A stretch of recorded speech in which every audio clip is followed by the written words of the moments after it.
Hello listeners, I'm Sam with Below the Radar, a knowledge democracy podcast.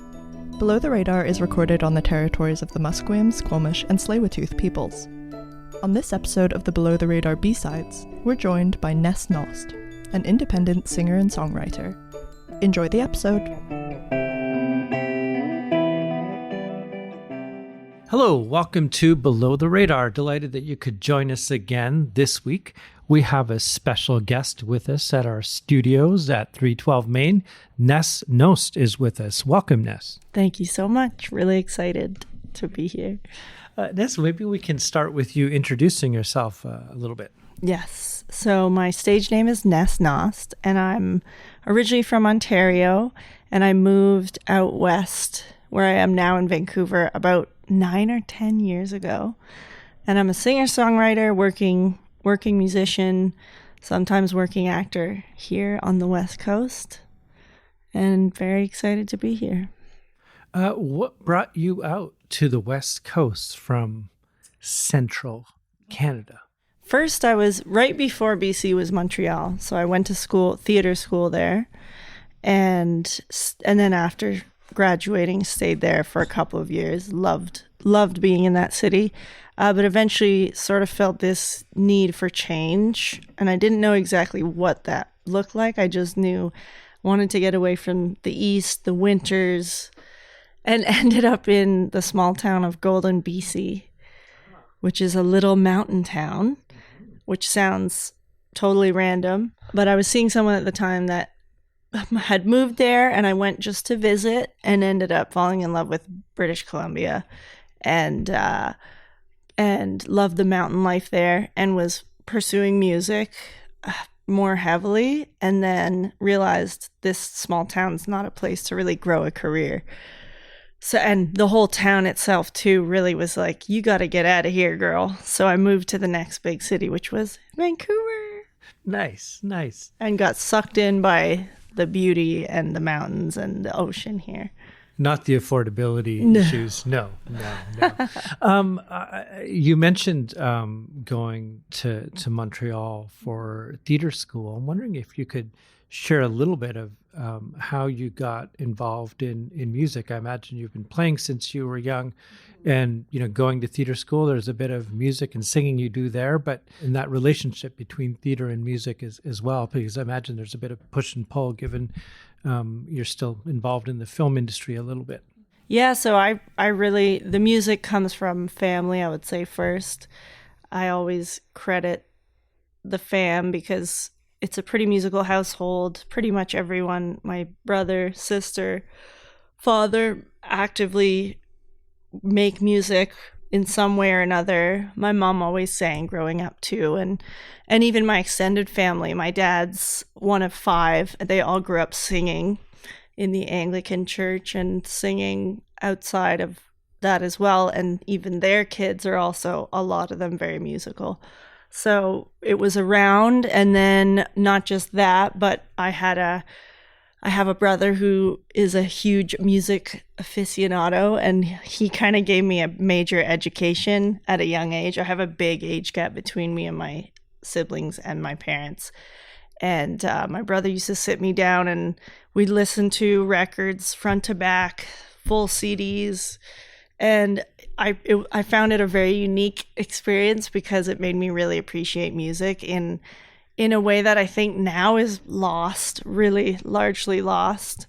So I just connected with it so early on, and then I would compose a lot at quite a young age. I'd sit at the piano and tinker out, without knowing how to play it, melodies, and I was always writing. And poetry was another big love at a young age. My dad's a big poetry writer as well, and his dad was. And so then you blend making melodies with writing poetry, and you kind of just have songwriting built in right there. So I just expanded on that. That was always just for fun, for passion. I thought acting was going to be number one. And then after university, I was a little bit soured by the feeling I was getting in some of the acting spaces I was in, and decided, you know what, I think I'm going to try my first biggest love, music, a little more seriously. And I was also encouraged by a lot of people growing up, which I used to kind of, push aside. People would say, you're really meant to make music. And I'd say, no, it's, yeah, but it's acting. And then I think somewhere in my gut, I knew that music is the thing that was so intuitive and intrinsically made sense in me that it was a no-brainer, kind of. So when you were a kid growing up, what's the type of music you would sing and play, and who were you influenced, whose music influenced you when you were younger? For sure, it was the singer-songwriters of, I guess, sort of like the Americana canon, but really Joni Mitchell for sure. Crosby, Stills, Nash and Young, Neil Young, his solo career. So a lot of, and people like Mamas and the Papas, and then eventually soul, and a lot of great jazz. Jazz was a big influence on me. The jazz singers, Ella Fitzgerald, Billie Holiday, Sarah Vaughan, R&B. So I kind of had a big range of interests. That's another thing that I think makes me now, my sound, and why I find it very hard to describe my own genre now, because I've been so heavily influenced by a huge array and way beyond the people I listed. But I think in terms of songwriting, it really started with that Joni Mitchell crew, the Bob Dylans of the world, and then it just kind of expanded from there. Don't mean to put you on the spot, but could you belt out a little bit of Joni? Man. Just a little Joni. Oh, I didn't do a vocal warm-up. Damn it. I love her song, Both Sides Now. I've looked at love from both sides now, from up and down, and still somehow it's love's illusions I recall. I really don't know love at all. Wow. Oh man. Thank you. That was unfair of me to ask you for that, totally but unfair. I think it's great. So when you went off to theater school and had that training and moved towards music, what is it perhaps inside the theater training that you still hold inside you in making work in music and performing? Yeah, I would say performance is the biggest influence. And for sure, my theater training, not just at university, but I was lucky enough to go to a arts high school as well, a public school in Ottawa, Canterbury High School, which was phenomenal and foundational for me and many of people that I know, friends that I have, in starting our deep interest in the arts. And so all of that training it really helps you with confidence. It really helps you with being comfortable presenting in front of lots of people. And maybe even the biggest thing is being comfortable being yourself and being weird. Being a musician it's kind of weird. It's like you're in front of all these people, and who are you and what are you about? And you might make weird faces. You might get really into it, and you have to be comfortable being able to let out whatever comes in that moment. And theater is, I still think, one of the last sacred performance or last sacred parts of the arts that hasn't changed, in that it's live and it's different every single night, and new things come from that, from each performance. The same with live music, and that's really special. So I think for sure the training helped me feel relaxed in who I am. I mean, it's still challenging sometimes, being perceived, being seen by hundreds and sometimes thousands of people, but we're being perceived now in a digital way by so many people. So it's interesting to think about it that way. We work out of a school for contemporary arts at SFU, music, theater, visual arts, dance, many people working in an interdisciplinary way. And people graduate from school, they're, have student loans, they're trying to pay their rent. and they're in that moment where they're trying to make a go of it, and their work is still, they're still developing their practice. And there's always a challenge in that time period as you're emerging to making something economically viable so you can do it full time. And I'm wondering if you could just share any thoughts around, some of the struggles of trying to get started in an industry and the kind of barriers that come up when you're in the moment early in your career. Yeah, I think it's a little bit old-fashioned how to get started as, in my opinion, as a performer. I mean, some musicians just want to stay in the studio, so it's different for everybody. But the way that I did it was going to bars, going to, knocking on doors, essentially saying, hey, I'm a singer-songwriter, can I play in your club? And doing that in Montreal, in Ottawa, in Vancouver, in Golden, in Calgary, like every city or town. I've lived all over the country, and just like throwing your hat in the ring, especially coming here to Vancouver when I was new, I didn't know what to expect. I just emailed everybody and surprisingly got some yeses, and you kind of just start building from there. Again, your confidence on stage, your repertoire, and then one thing that happens with playing live is you meet people, and you'll hear not just in music, but in performing arts, in film, and in theater, that it's a people's business. It's who you know. And it really is sometimes that one person that saw you play that said, oh, well, I've got a club across town, or I really like your style. Like, do you write? Do you this? Do you that? Things can really start to happen from just literally putting yourself out there into the world. That's how I would say to start. And then you meet people, like-minded people as well, which we need community and support as artists. It's really tough. You need to have friends that understand you, that are going through the same things. And you do that by going to shows, playing shows, networking. If you hate that word, then just like, because some people hate the word networking. I get it.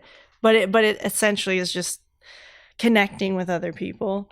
And then on the financial front, yeah, I mean, one thing I'll say is that nowadays you can do an incredible amount that used to cost a lot more with hardware and analog, set up with recording.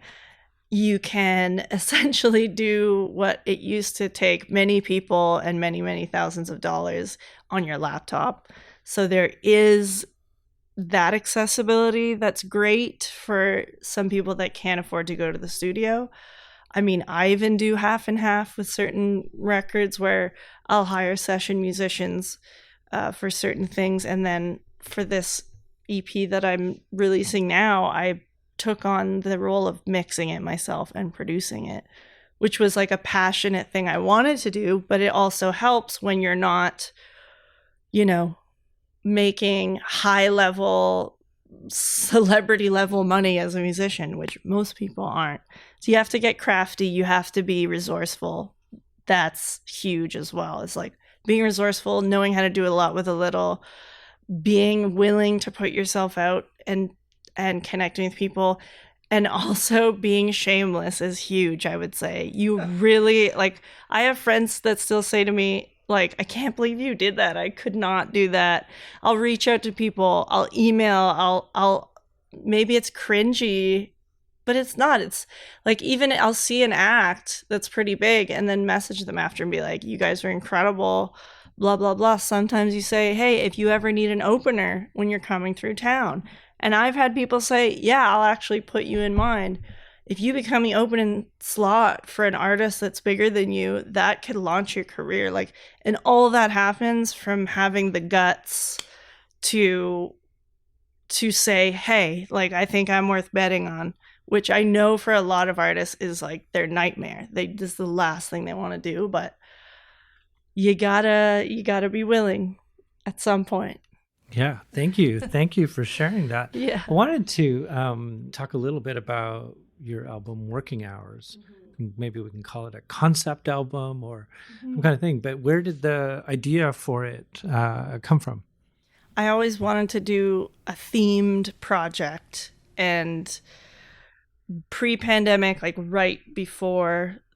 really right before, I had this feeling of, I'd worked in the service industry 11 years, every position. Well, not every, I never worked in the kitchen, but everything else. And I just was like, this topic has, every day at work, I'm like, this is a movie.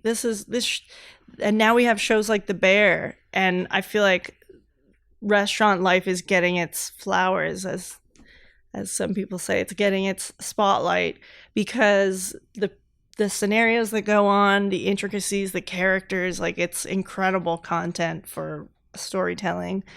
And I had already written all the songs on the EP collection were written at different times.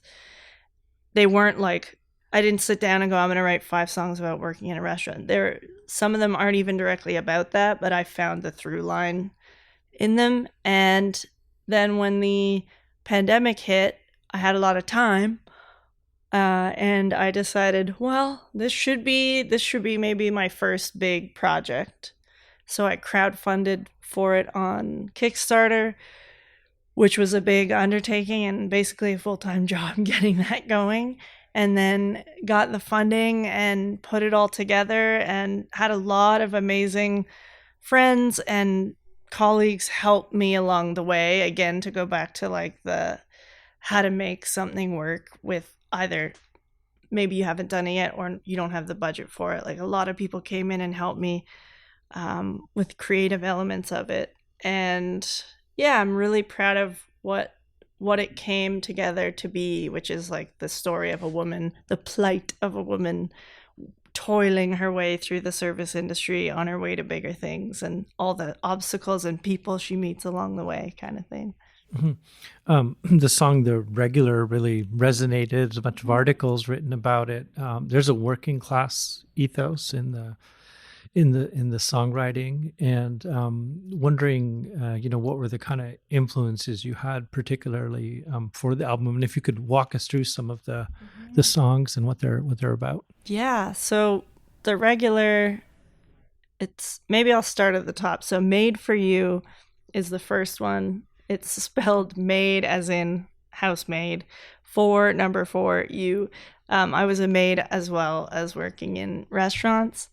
And that was supposed to be one of the fun kind of anthemic songs. It's upbeat, acoustic, and it's really kind of like a stick it to the man song. Like, screw you think that my dreams aren't worthy of pursuing because it's not like a regular adult 9-to-5 job.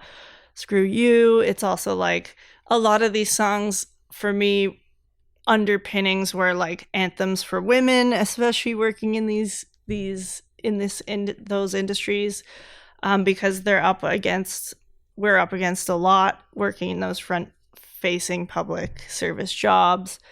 The next song was The Regular. So yeah, The Regular for sure was the standout track, like, for me personally, but then to see it resonate at that level is pretty amazing feeling, to be like, oh, this does connect with people for a reason. And it's about the perspective of our protagonist dealing with one of her regulars at work, who comes in and sort of mistakes her friendliness for her work friendliness for something more, which is like the tale as old as time. She smiles at her regular and he takes it as, oh, I can ask her out on a date. Oh, I can follow her home. Oh, I have ownership over her somehow because I see her every day and I pay her. Like, there's really weird dynamics in that setting, working as a service worker. And at the end of the song, she finally stands up to him as he's like literally following her home. And I left the song a little bit open-ended. You got to hear it to understand what I mean. To be like, she stood up to him, but did it do anything? Did it actually work? Did it end this story of this like kind of weird manipulation going on? Yeah, so that was the big tune that seemed to reach people the most. And funnily enough, the music video for it is coming out officially Thursday. It's November right now, but it'll be out by the time this airs, which is also very exciting. That we pulled together with volunteers. Couldn't believe it. Like 20 probably incredible people helped me put it together. And so you'll get the visual story of this, which I think is key as well. And then the song after that is Overtime, which is kind of about like the mind of our protagonist, a woman who can't seem to live in balance. It's always like, I want to be happy, but I need to be thin, or I need to be this, but I have to be that. I want to be rich, but I can't do this. It's like all this back and forth energy. It's a little more dark rock, that song. And then we have Slow Quitter, which is about being caught up in the nightlife aspect of service industry, which is another huge thing for a lot of people. Alcohol, working in spaces with people that are getting inebriated all the time, and you're seeing a lot of stuff that's really, I can't probably talk about on this show, but it's like, there can be a really dark, sinister energy that you can get wrapped up into that's really hard to emotionally get away from. And you're working late nights and your sleep pattern's messed up, and it's just, you're just in this fast-paced life, and the song is about slowing down and like getting back to homeostasis, I guess. And then the last song is The Fool, which is really a little sort of like, you need to not give up kind of thing. Don't let your anxieties and your worries in your life take over the bigger picture, and to have belief in yourself. And that's all 5 songs. Whoa, thank you for that. Well, I can feel like a little bit of Dolly Parton in there, a little bit of Neil Young, some Guess Who, John Prine. Love John Prine. What was it like touring that album? Yeah, so the tour was fun, but definitely a learning experience. I mean, I did it all myself, which some people thought was insane. But again, it's another, like, you gotta just do it. Anybody can do this. You just have to put yourself out there, have a plan, have a package, and say, hey, I've got this great project. Do you guys have an opening? Yes. Awesome. So we did Vancouver, Calgary, supposed to go to Saskatchewan, unfortunately had to cancel that one. Then Ontario, a few places there. And yeah, it's great. I mean, I did a solo tour, so you don't have the energy of other people to play off of, which I can't wait to do. I hope that's not too far in the future. But yeah, to me, it's like a dream to be able to tour and connect with people all over the country. Yeah. Have you had a chance to play in the States? No, not yet. That's like huge on the list. I've spent quite a bit of time there recently, and I've had a couple of gig offers as well too, which has been really tough to turn down because of, you got to get your visas in line, but that's for sure on the horizon for next year, I hope. If not, we actually have a bigger audience in the US than we do in Canada, which only happened this year. We don't know why. So if you're listening out there and you book music venues, yes. So I'm wondering if you could just share a little bit about your time in working in the service industry. You've got probably tons of stories. We're probably like a rated mature show, so you could share some of them. We're not PG-13. We're maybe pre-rated R. So yeah, any stories you have for... Any stories? I mean, I feel like I've seen it all. Like it really is like a movie. I've worked everywhere from 4-star fine dining to dive bar, so that's something fun to like really see the range of how operations work. Stories that stand out, I mean, the regulars at the bar really become characters. Like I found, you get to know these people really well. Their ailments, their relationship statuses. Like I've seen breakups happen at the bar. I've seen, people on dates, and then their dates leave, and the people that got dumped end up sitting together, like on one side of the bar, on another side of the bar. Like if you look, you're serving a couple and you look at one of them wrong, and then the other one's fighting with the other saying, the waitress is flirting with you, and then the whole night's ruined for them. I've seen like other employees just go off at customers and decide, you know what, I'm not going to be a nice girl anymore, and just like ream them out and be like, you're being rude, and then the customer calling out the employee, and then at one place, the management being on the side of us being like, yeah, like, get the F out, sir. I've seen one of the craziest things I had happen was in Montreal. I had a couple drive in from the States, and they were so tired, and they had their kids, and the kitchen was really slow, and it was the end of the night. And I remember I was genuinely did everything I could to make this experience good for them, and everything went wrong. Everything was slow. The drinks were slow. The food was undercooked. And this guy stood up and screamed in my face and finger in my face and said, this is the worst experience I've ever had in my life. And just screaming at me. And I'm like holding back tears, like mortified. And stuff like that really builds your character. I mean, that's the other thing, is like it toughens you up and it makes you very capable to handle people in a lot of stressful situations. Like serving is one of the most stressful jobs. I'm sorry. Especially in a busy place, you're juggling not just items and tasks and things you have to do, but people's emotions. So, I mean, that's just a few things that came up. If I dig deeper, I could get pretty dark. What if you can talk about your latest work, Glimmers? Yes. That's a 3-song EP. It's just a little snack of music. Stuff I wrote in the spring. And this was less thematic, but I love themes.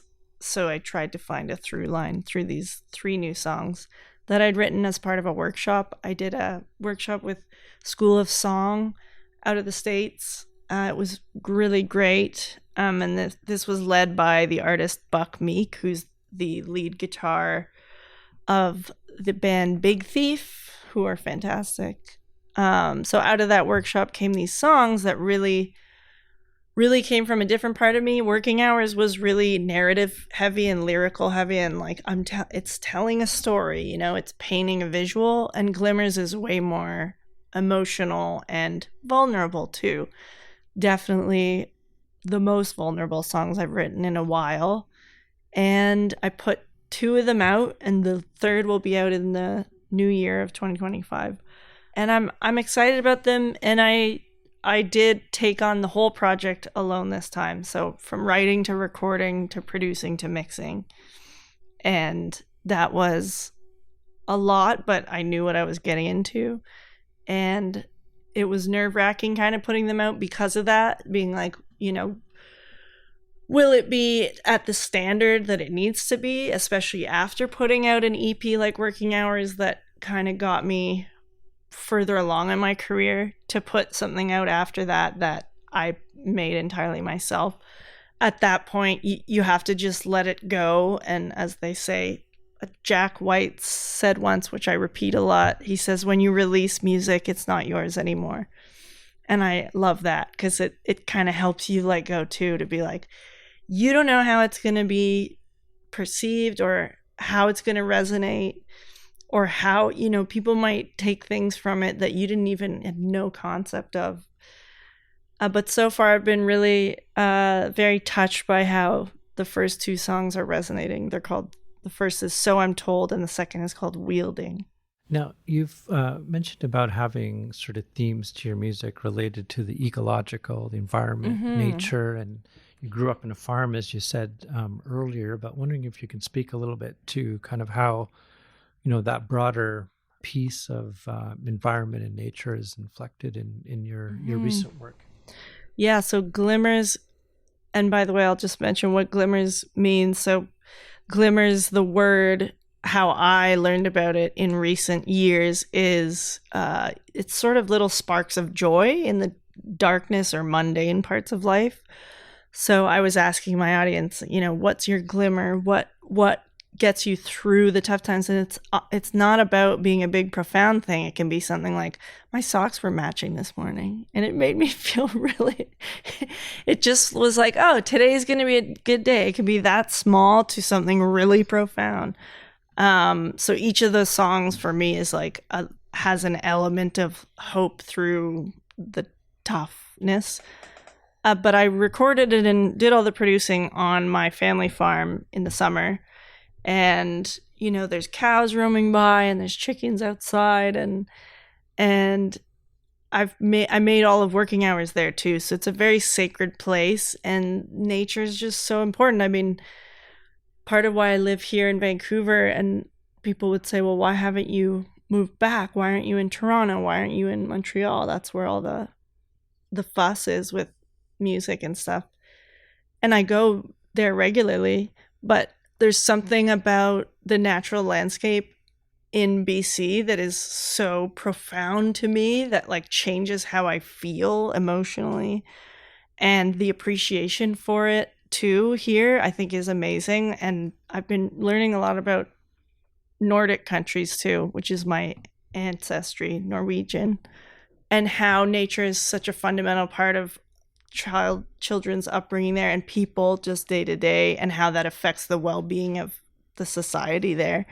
And I just feel like that's so it can't help but show up in ways in my music, whether it's literally talking about nature or whether it's sort of how my environment shaped how I recorded it. I've released a couple singles in the past that directly talk about, there's one song called Nothing, and it's about like, we're running out of time, we need to fix this disaster kind of. Yeah, so it affects me, and I hope to make more work that really touches on it in a bigger way. I'm wondering how you think through that question, you know, when there's social, political, or ecological themes in music, you know, any artist, whatever discipline they're working in, how to make it work aesthetically or musically in a way that isn't didactic, or in the songwriting, let's say, how you work through that tension where there may be a political or a social message in the music, but to also make it work artistically. Yeah. So like how to weave the two, you mean? Yeah, like I would say with for me, working hours had a lot of that, because I was trying to send a message with the music, and that was important to me. Like with the regular especially, I wanted to open the dialogue for women in the service industry, to be like, this is not, you know, we need to talk about what goes on at work. I tried to tie in that project when I did the release party with a couple organizations that I was sort of ambassador to, or ambassador with. One of them's Good Night Out, which is, it's originally from London, England, but Vancouver is the first city, I'm pretty positive, in North America that's adopted the program. And they're amazing harm reduction team that works in nightlife, in restaurants, as well as festivals and clubs. So shout out to them. I've worked with them on and off throughout the years. They do an amazing program on the weekend on Granville Street, walking up and down between midnight and 3 a.m. to help people out, usually people coming out of clubs, they're like guardian angels of the night. It's pretty a very unique program. And then this other group organization called #NotMe, which for me is the solution to the problem that I talk about in the song The Regular, which is like, how do we deal with these uncomfortable relationships that make us feel really not okay at work? And they're an app-based company that is a reporting system for exactly that. They're based out of LA.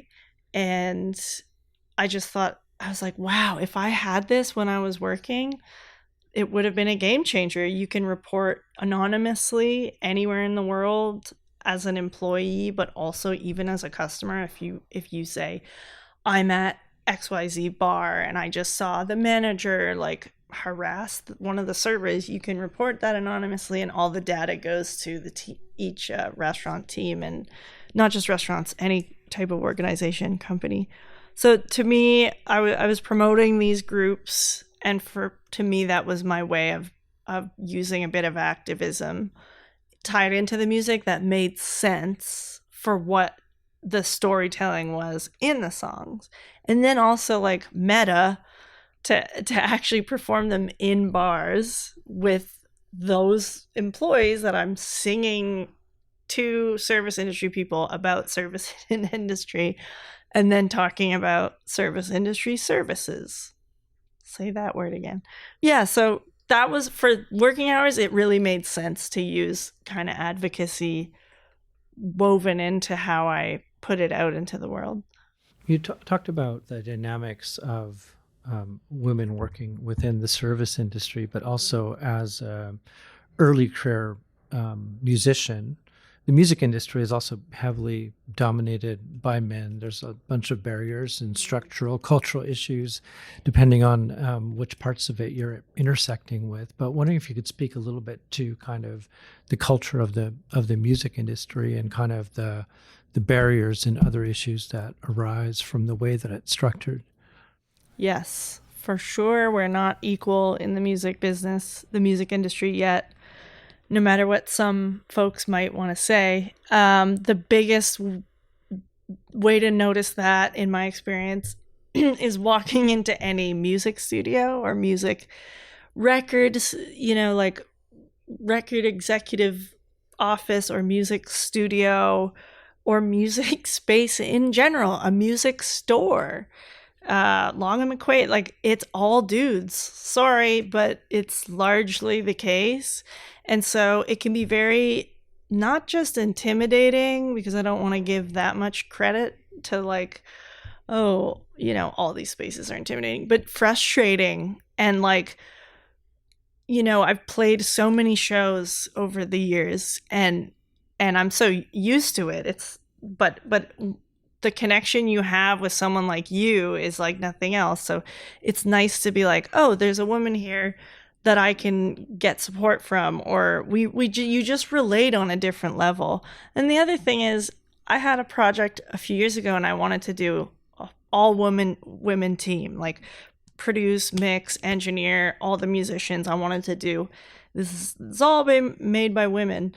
And really sadly, I put the call out for some of these positions and I could not find somebody to fit all the roles. And I even I reached out to other friends in the industry and I was like, well, I need to, do you have any recommendations? And it was like, it was slim pickings, not because women don't exist in all of those roles, but it's not set up. The infrastructure is not set up to like allow there to be more women in these positions and spaces. Like engineers is a big one and producers is a big one. It's just so the ratio is so off of men to women. And so that's something that I notice everywhere I go, and venues. The other thing is like when you don't have an equality in those spaces, like there's an imbalance of power too. There's a lot of things that go on behind closed doors. I've heard many, many stories of people taking advantage, manipulation, men taking advantage of women being in these spaces. You're alone at night a lot of the time, recording till 3 a.m., whatever. It's just like a different vibe. So that's just like the sheer experience of being in all of these places. But then in terms of, I mean, I don't have all the numbers and statistics, but like the charts, festivals, like, is it equal in the lineup for women and non-binary folks and people of color? And, we're moving in a good direction. I know you'll see in every festival application now and every grant application, they're getting the analytics of like, okay, we need to represent more people. And it is getting better, but it's definitely not. I think sometimes it's a little bit greenwashing, or what, I don't know what the equivalent would be, but like brownie points. Look at our poster. We're representing all these people, but then on the internal side, it's still super out of whack. And I also, like women in positions of power. A lot of good things come from having women and non-binary represent different sectors of the workforce. Like it's an energy, it's a intelligence, it's a capability, and we need to push for it, because it's not I don't think we can sustain this way. I know that you do work in the film industry, doing voiceovers, other types of stuff. I saw you at the VIF piece, but wondering if you can talk a little bit about how you intersect with the film world. Yeah, film I'm very excited about right now. I can't wait to get more involved as a performer in film, but I just love being on set too. And I've always been a big movie buff. We watched a lot of movies growing up, again, of varying genres. It's big in my household. Movie references were like encyclopedias of lines from different movies, all of us. And yeah, I just love cinema. I've loved it as a fan, and now to think about being in movies is a thrill. I did my first feature role a couple years ago. Well, I think, did it come out last year? Called Don't Look Away, Vancouver production, horror movie, feature film. It played in Tinseltown at the Cineplex, which was very cool. We shot it in Victoria. It was like the most fun I've ever had. Amazing crew of BC-based artists and film crew. That was the first feature role that I've had. But I've done background, and I think that's kind of where I want to land as an actress, to go back to my roots rather than theater. Film excites me. It's a whole different beast from theater acting, of course. But yeah, I just think it's great. I mean, we have all these streaming services, but going to Vancouver Film Festival, it was really fun to see Canadian-made movies in theaters and talk to all these incredible filmmakers. And I was there as part of the VIF AMP cohort, which is for music in film artists to come and meet each other. That was just one of the best weeks I've had in a long time. Composers, songwriters, interacting and mingling with directors, producers, actors from all over the world. And it really lit a fire in me to not only work in film as an actor, but in any way with music, whether it's songwriting or scoring, just it all excites me. Mm-hmm. Yeah. Wonder if you could share any sort of future unrealized music projects or things that you have under development that you'd like to be working on in the next few years. Good question. There's so many unfinished songs, like a lot of musicians, that I'm like, yeah, that needs to see the light of day. But I guess one of the big ventures for me coming up is working for the first time with a producer, a serious, producer that I'm excited about. I've been shopping around a bit, and I think I've found a couple that I'm very excited about. And for me, that's a big step, because I've made everything largely myself, to take my hands off the wheel and say, I'm going to have somebody guide this, and I'm the instrument, essentially, rather than trying to do it all. So that's a big thing. And also venturing into the world of co-writing, which I also really haven't done. Working on songs with other artists is new for me, actually. And another big thing for me is building up a new band. It's really a different feeling to play with other artists, and I've had variations of bands here in Vancouver that I love, but I'm eventually moving out east, actually, back home. So I'm going to need to build from scratch, and that gets me excited to meet people that really want to stay together as a tribe and like tour to places like the US, to places like the UK, and take music on the road. That gets me really excited. Those are the three big things for me coming up. Ness, is there anything you'd like to add? I would say anyone listening that's in any type of hesitation about their artistic project or pursuit, just do it, because there's not a lot of time.